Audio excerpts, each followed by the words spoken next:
अस्सलाम वालेकुम friend, welcome back to my channel. This is Hasan Farooq. Thank you so much for your love and support. उम्मीद करता हूँ आप लोग सब खैरियत से होंगे।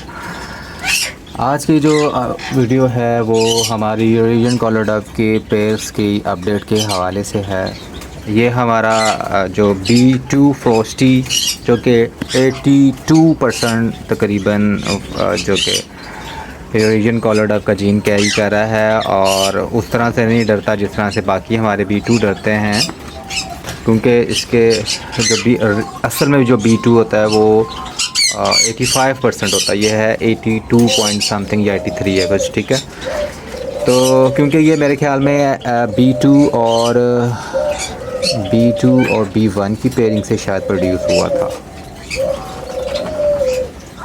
तो एनीवेज़ यूरेशियन कॉलर डक की प्योर फीमेल है और इससे अब तक हम 3 क्लच ले चुके हैं। और एक क्लच में आपको याद होगा पहले वाइल्ड टाइप आया था एक ही अंडे में से। दूसरे क्लच में से हमारे पास एक वाइल्ड टाइप एक फ्रोस्टी आया था। वो वाला फ्रोस्टी बना फीमेल। बड़े अरसे बाद हमारे पास फ्रोस्टी फीमेल प्रोड्यूस हुई है।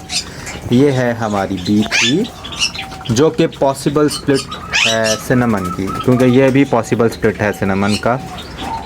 तो उससे वो भी हो सकता है कि वो सिनेमन का जीन कैरी कर रही हो। मुझे ये फ़ीमेल बहुत खूबसूरत लगती है। इसको हम लोग देखेंगे कि इसको इसके बाप से पेयर करना है, कहाँ क्या करना, भी फ़िलहाल कोई फ़ाइनल नहीं हुआ। पहले मैंने इसको छोड़ा था उस सिल्वर कलर के फ्रोस्टी मेल के साथ जो कि 50% F1 था तकरीबन। और अब ये B2 फ्रोस्टी साथ वाले केज में छोड़ा हुआ है। उसके साथ छोड़ने की कोशिश थी, पेयर नहीं बन रहा था, मतलब मेल बहुत ज़्यादा अग्रेसिव था, तो मैंने अलग-अलग पोर्शन में डाल दिया हुआ इसको।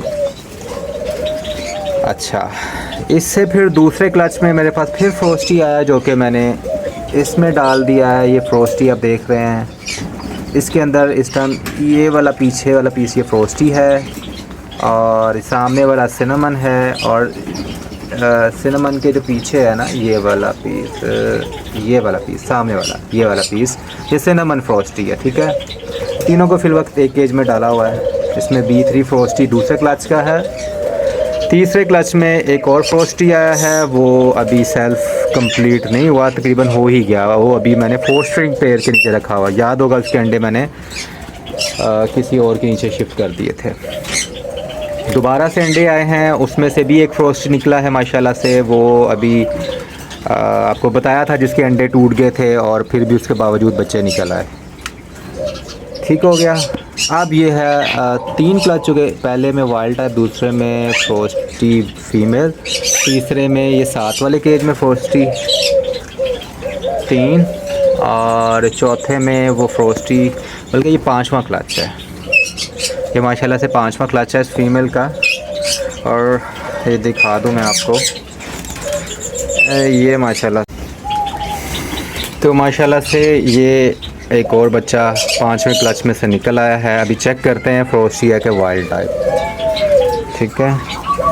अभी मैंने केज साफ़ करने लगा था इसका, मैंने साफ़ किया क्योंकि ये पेड़ डरता है, फीमेल खासकर। वैसे नहीं डरते लेकिन केज में हाथ डालूंगा तो डरेंगे, तो अंडे टूटने का खदशा था। तो इसलिए जैसे बच्चे बड़े होंगे तो ये वाला पोर्शन मैंने अभी साफ़ करना है। अभी चेक करते हैं फ्रोस्टी है या कोई वाइल्ड है।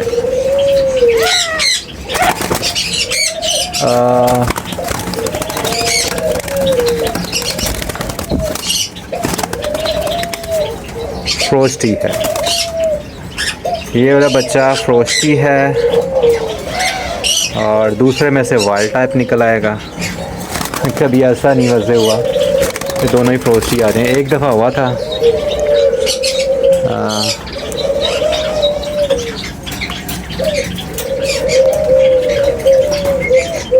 तो ये 5वां क्लच है माशाल्लाह से इस फीमेल का इस सीज़न का। और ये थी अपडेट।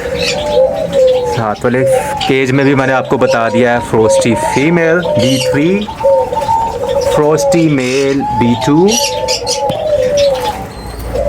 यूरेशियन कॉलर डक की ये अपडेट आपको पता है। और इस पेयर के माशाल्लाह से बच्चे जो आउट हो गए हैं, ये देखिए बड़ा ही यूनिक किस्म का रिज़ल्ट आया है। वही जिस तरह पहले यूनिक किस्म के टेंजराइन आए थे, सेम वैसे ही आए हैं। ठीक है, और इसका अगला क्लच आने का इंतज़ार करेंगे।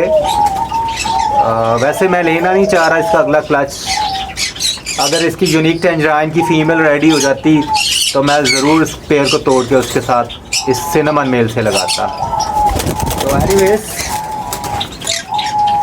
ये हो गया इस फीमेल की तरफ से। B2 फ्रॉस्टी मेल एक ये भी है, और B2 ये तो सिनेमन स्प्लिट वाला पेयर है ना, अभी तक इसने पेयर बाउंड नहीं हुआ, मेल रेडी टू ब्रीड है। ये माशाल्लाह से पेयर बाउंड हो चुका है, नेस्ट बना रहा है।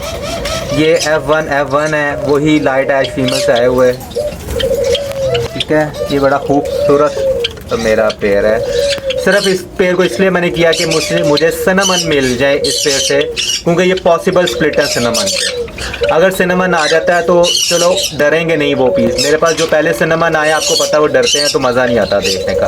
ये पेयरिंग करने का सिर्फ मकसद यही था कि सिनेमन आए जो डरे ना। बाकी इस मेल को मैं इंशाल्लाह आगे जो है ना pure European collar dove female से लगाऊंगा। ये मेल बहुत खूबसूरत है साइज़ वाइज भी।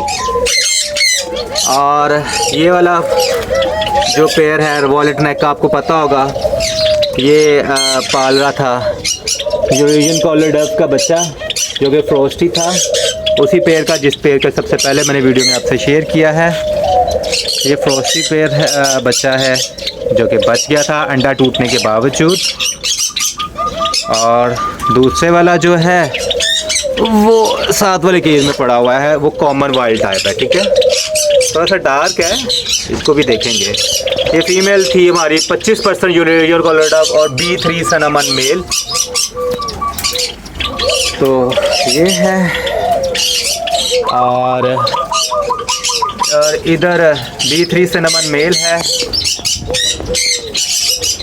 और साथ इसके वही लाइट एज से आई हुई यूनिक किस्म की टेंजराइन जो थी ना, उसकी नेस्ट में ही ये साथ में एक ऐश बच्चा आया था, ये भी फीमेल है। तो ये कुछ पेयरिंग्स हैं।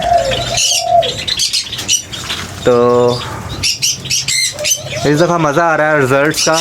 और इसका मुझे सबसे ज़्यादा बेनिफिट इस पेयर का ये है कि ये आवोरी जीन के स्प्लिट होंगे, तो हमारे पास आवोरी आने के भी चांसेस हैं इन फ्यूचर अगले सीज़न, अगर हम लोग इन ब्रीडिंग करवाएंगे तो इन ब्रीडिंग तो अब चलती रहेगी। तो जी ये थी मुख्तसर सी अपडेट इस हवाले से। तो इंशाल्लाह आपकी दुआओं से आगे आगे मज़ीद डिफरेंट कलर्स की यूरोपियन कॉलर डव हम प्रोड्यूस करने में कामयाब रहेंगे इंशाल्लाह जी। अपनी अगली वीडियो में मिलेंगे, तब तक के लिए इजाज़त, अल्लाह हाफ़िज़।